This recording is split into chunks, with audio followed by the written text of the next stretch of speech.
Olá pessoal, tudo bem? Na aula de hoje nós começaremos a conversar sobre as reações químicas. Então primeiro nós vamos retomar diversos conceitos, inclusive que nós já estamos utilizando e que eu acredito que vocês já estejam bem familiarizados, mas nós vamos agora entendê-los mais tecnicamente e em seguida vamos aprender o nosso primeiro método de balanceamento das equações químicas. Vamos à aula então?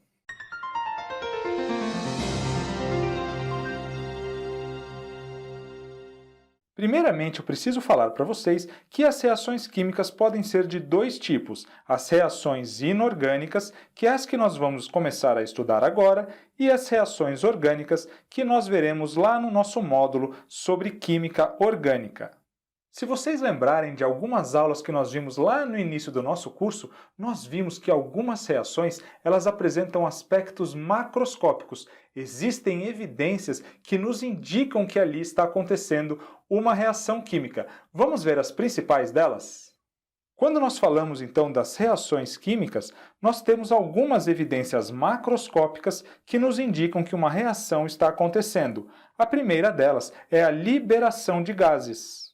O exemplo que nós podemos usar aqui é daqueles comprimidos efervescentes. Quando nós jogamos aqueles comprimidos na água, ocorre uma reação química e nós podemos observar a liberação de gases, algumas vezes inclusive até com um cheiro característico. Mas nós temos que ter cuidado porque existem algumas transformações físicas, que não são, portanto, reações químicas, que também liberam gases. É o caso, por exemplo, do refrigerante. Quando nós abrimos o refrigerante, o CO2 se solta, mas ali não está acontecendo uma reação química, apenas uma transformação física. Lembram-se, pessoal? Quando nós falamos de reação química, nós temos rearranjo de átomos. As moléculas, então, elas vão se rearranjar e nós teremos ali uma transformação que ocorre também microscopicamente, com os átomos se reagrupando e formando novas ligações. Outra evidência de que uma reação química está acontecendo é a mudança de cor. No caso da mudança de cor, nós podemos lembrar do apodrecimento dos alimentos. Então, nós podemos observar ali que está acontecendo uma reação química por meio também da mudança de cor. E ali também há liberação de gases. Nós podemos sentir muitas vezes o cheiro daquele alimento apodrecendo. Uma terceira evidência que nós podemos citar é a liberação ou a absorção de calor. E aqui, pessoal, claro que o exemplo mais comum é o caso da queima, da combustão. Imagine você ali sentado na frente de uma fogueira, de uma lareira, você vai sentir a liberação de calor. Então ali nós temos uma transformação, uma reação química que é exotérmica, que libera calor para acontecer. E a quarta evidência macroscópica de que uma reação química está acontecendo é a formação de precipitado. Em algumas reações químicas, há a formação de substâncias no estado sólido que não se dissolvem no meio, e essas substâncias, então, elas vão se depositar no fundo do recipiente, formando, então, um precipitado. Então veja que nós estamos falando aqui de diversos aspectos macroscópicos que nos indicam que uma reação química está acontecendo. Mas nós podemos também lembrar que algumas reações químicas ocorrem de modo muito lento, ou então com poucas evidências macroscópicas. No caso do primeiro caso, quando nós falamos então de um processo muito lento, nós podemos citar, olha só, o enferrujamento de uma corrente de ferro. Esse enferrujamento muitas vezes leva anos para acontecer, mas isso não quer dizer então que nós não tenhamos também aspectos macroscópicos nessas reações. Mas além dos aspectos macroscópicos, quando nós temos então transformações, reações químicas, nós teremos alterações microscópicas na matéria. Vamos dar uma olhadinha então agora nos aspectos microscópicos das reações químicas? Quando nós falamos então das reações químicas, além dos aspectos macroscópicos que nós conversamos, nós temos também aspectos microscópicos. Vamos dar uma olhada aqui no caso da formação da água pela reação entre o gás hidrogênio H2 e o gás oxigênio. O que é que nós temos aqui no nível microscópico? Nós temos, olha só, duas moléculas de H2. Cada molécula é formada por dois átomos que está aqui sendo representado pelo modelo de bolinhas no modelo atômico de Dalton. Já o O2, nós temos apenas uma molécula formada aqui por dois átomos de oxigênio. O que é importante nós notarmos é que nós temos sempre que ter, dos dois lados da nossa equação, a mesma quantidade de átomos. As reações químicas, então, elas envolvem apenas um rearranjo dos átomos. Não existe destruição e nem criação de átomos, porque nós sabemos que não há destruição nem criação de matéria. Nós temos que respeitar aqui a lei de conservação das massas do Lavoisier. Por isso, então, nós temos agora a formação de duas moléculas de água com os mesmos átomos que nós tínhamos aqui do lado dos reagentes. Então, nós podemos representar as reações microscopicamente pelo rearranjo dos átomos, formando, então, novas substâncias. Mas nós também podemos representar essas reações como nós estamos fazendo aqui, utilizando símbolos. Esse aspecto simbólico, então, é o que nós vamos chamar de equação química. Vamos falar um pouquinho mais, então, sobre as equações químicas. As equações químicas são a linguagem universal dos químicos. Por meio dela, químicos do mundo inteiro que falam diferentes idiomas podem se comunicar, já que aqui nós temos uma linguagem universal. Então, uma equação química vai ser sempre igual, independentemente do país, da língua que aqueles químicos estão falando. Então, vamos aprender agora como é que nós interpretamos uma equação química?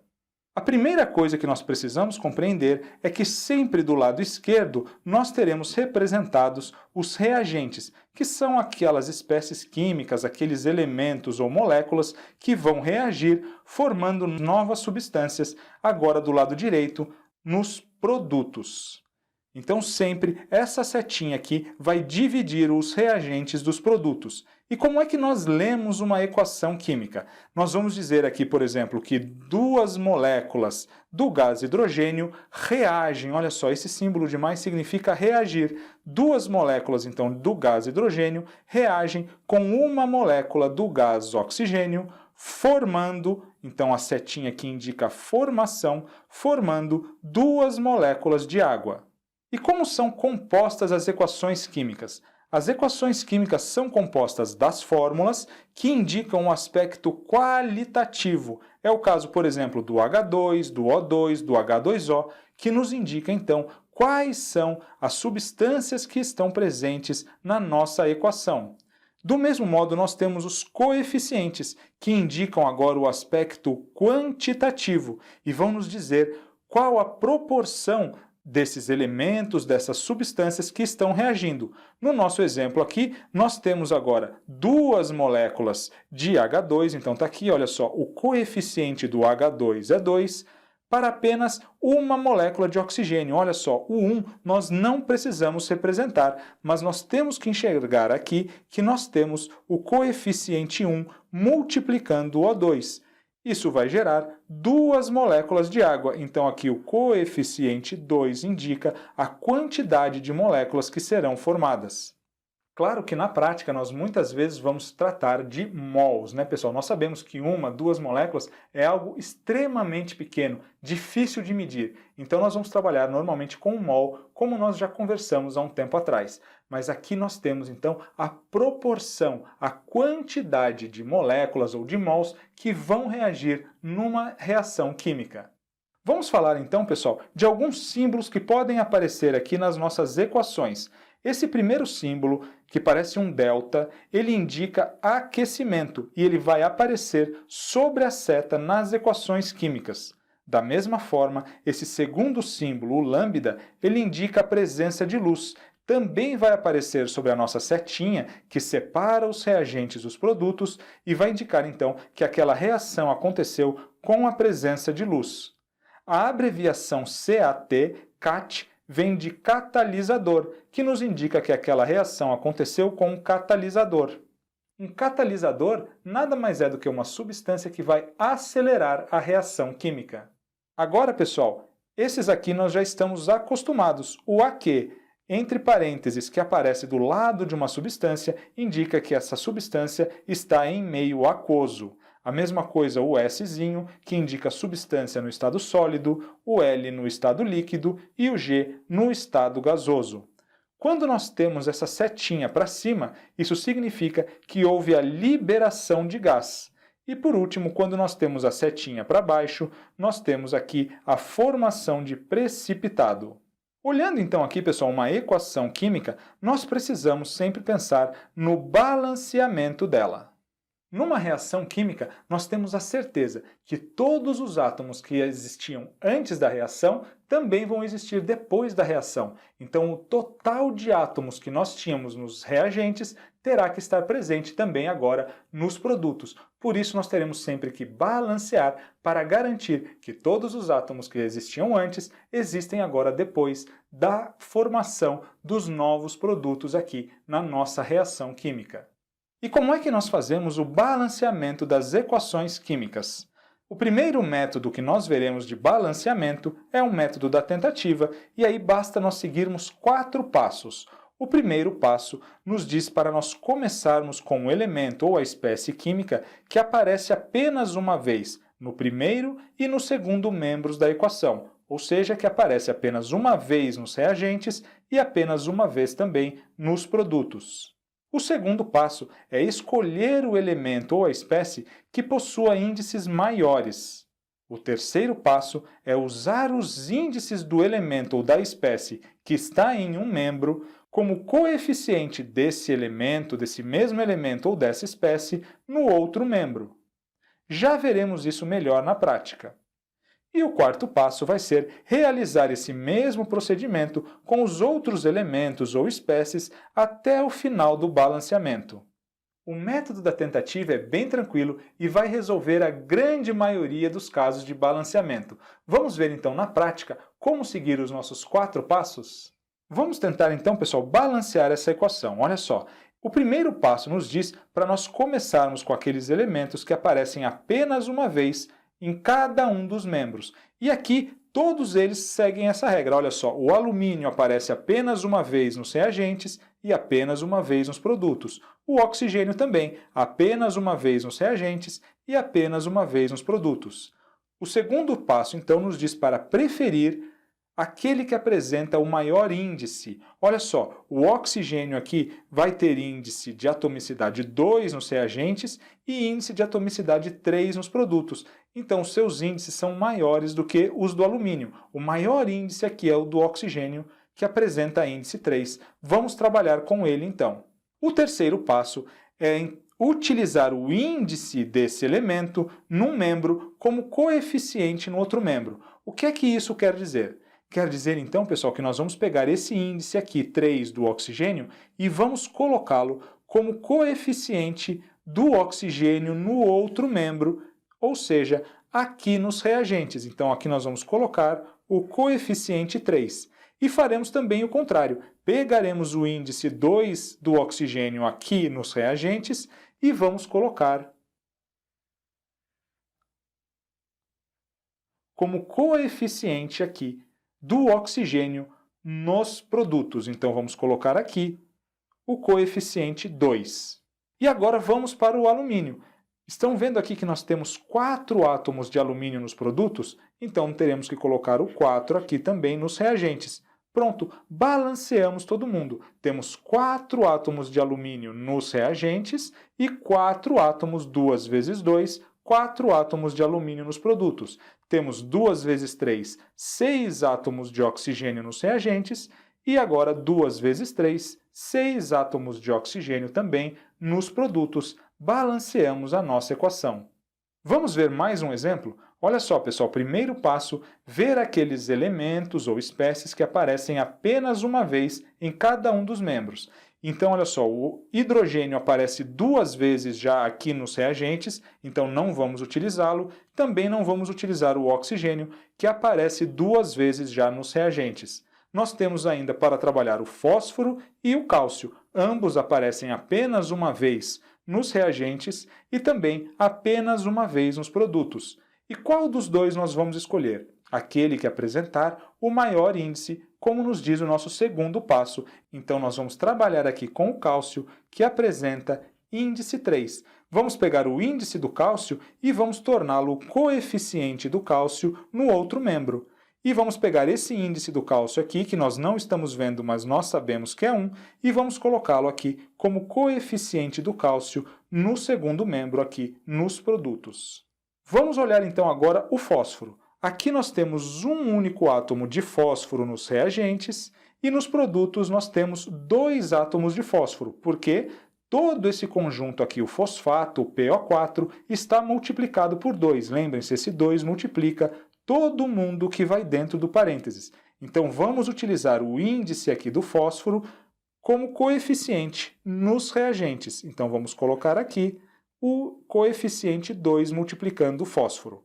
Vamos agora, então, trabalhar com o hidrogênio. Aqui nós temos 2 vezes 3, 6 hidrogênios, mais 2 vezes 3, mais 6. No total, nós temos 12 hidrogênios. Então, pessoal, olha só, 2 vezes 3, aqui nós temos 6 hidrogênios, mais 3 vezes 2, mais 6 hidrogênios aqui. No total, nós temos 12 átomos de hidrogênio nos reagentes. Olhando aqui agora nos produtos, nós temos apenas 2 átomos. Para nós chegarmos em 12, vamos multiplicar por 6. 2 vezes 6, 12. Temos também agora 12 átomos de hidrogênio nos produtos. Falta só nós verificarmos o oxigênio. Aqui nós temos 2 vezes 4, nós temos 8 oxigênios. Aqui, nessas 2 moléculas de ácido fosfórico, e temos 2 vezes 3, mais 6 oxigênios aqui no hidróxido de cálcio. Então, no total, 8 mais 6, nós teremos nos reagentes 14 átomos de oxigênio. Vamos ver agora nos produtos. Nós temos, olha aqui pessoal, 2 vezes 4, aqui nós já temos 8 átomos de oxigênio somente aqui nesses 2 fosfatos. E também temos mais 6 oxigênios aqui nas 6 moléculas de água, mais 6 oxigênios, também totalizando então 14 átomos de oxigênio. Pronto, balanceamos a nossa equação. Vamos resolver uma questão. A magnetita, importante minério de ferro que deu origem às bússolas, forma-se no interior da Terra pela reação expressa na equação a seguir. Então, nós teremos X moléculas aqui do óxido de ferro 2, que é o óxido ferroso, e teremos Y moléculas de CO2, formando Z moléculas do Fe3O4 mais W moléculas do monóxido de carbono do CO. Como é que nós vamos balancear agora, pessoal, a nossa equação? Já que a questão nos pede os coeficientes estequiométricos x, y, z e w que tornam a equação corretamente balanceada. Vamos seguir então os nossos 4 passos? Primeiro, vamos identificar aqueles elementos que aparecem apenas uma vez nos reagentes e apenas uma vez nos produtos. Olha só, o ferro aparece apenas uma vez nos reagentes e apenas uma vez nos produtos. O carbono também, apenas uma vez aqui nos reagentes e apenas uma vez nos produtos. Já o oxigênio aparece 2 vezes nos reagentes, 2 vezes no produto, não vamos trabalhar com ele. Temos então o ferro e o carbono. Qual deles nós vamos utilizar, pessoal? Olha só, aqui o índice do ferro é 3, ele é o maior índice. Vamos então trabalhar com o ferro. E primeiro o que nós faremos será tornar esse índice o coeficiente no outro membro. Então esse x aqui nós vamos começar dando para ele o número 3, e aqui nós temos então 3 átomos de ferro de um lado e 3 átomos do outro. Como o índice do ferro aqui nos reagentes é 1, nós podemos então chamar o Z por enquanto de 1 também, trocando sempre o índice de um membro pelo coeficiente do outro membro. Vamos ver agora o carbono. Aqui nós temos um único átomo de carbono nos reagentes e também um único átomo nos produtos. Por enquanto não precisaremos mexer.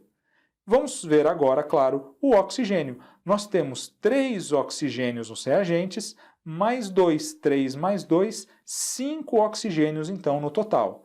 Vamos olhar agora os produtos. Nós temos aqui no Fe3O4 4 oxigênios, mais 1 no CO. Então, no total, também 5 oxigênios. Balanceamos a nossa equação. Então, pessoal, nós sabemos aqui que o x ficou igual a 3, que o y, como nós não mexemos, será igual a 1, o z também igual a 1, e, é claro, o w igual a 1.